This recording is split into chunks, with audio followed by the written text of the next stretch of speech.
I'm Matthew Ord from Yada Yada, I'm a teacher at the local high school. We had bushfires around us for quite a few months. Didn't think it would come this close. When I brought my 3-year-old up here, it just crushes him because he points out everything. Where's my front door? Where's my toothbrush? It was the kids' safe space, you know. It was everything that they'd grown up with.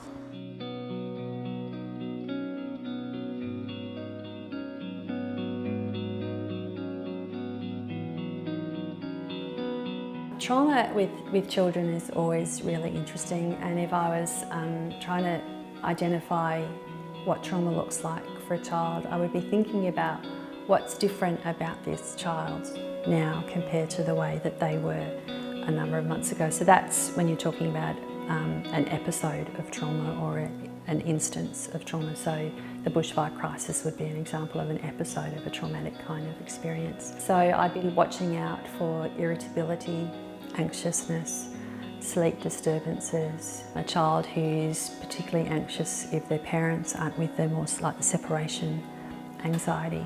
I'd also be really interested if the child is saying things that sound a bit odd. So as an example, I had a colleague tell me that their grandchild said to them, "Where will I live if mummy dies?"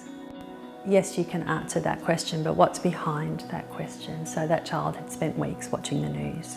I think the important thing to remember with this particular crisis, particularly for the South Coast, was it happened over Christmas time when lots of kids are on school holiday. So then there's all the rush of getting back to school and meeting up with your friends, all those sorts of things. So you might not actually notice it whilst all the drama is going on. But then at some point in the future there could be a RFS truck go by with its sirens on, or there could be smoke on the horizon, or there could be a helicopter flying overhead, or there could be a particular ding on the phone that reminds people of the Fires Near Me app that's going off. And those are the kinds of things that might trigger memories for kids. Every child is going to be different. The mental effects have been big on us, but we haven't sort of let it sort of get to us because we've had the kids to look after. But I'm sure we'll need, you know, a little bit of counselling and help, and especially my 3-year-old. He seems to have been affected in a big way. People might wonder, what can a counsellor do that a parent or a teacher can't do?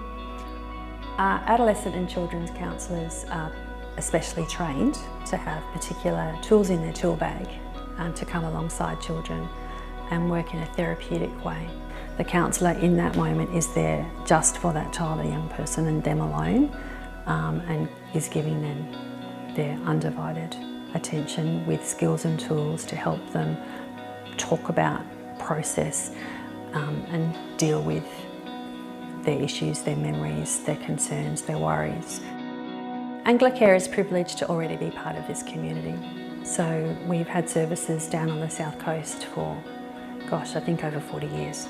So but what we will be doing in terms of the bushfire response is making available free counselling for families, adults, children, young people in relation to the bushfire crisis.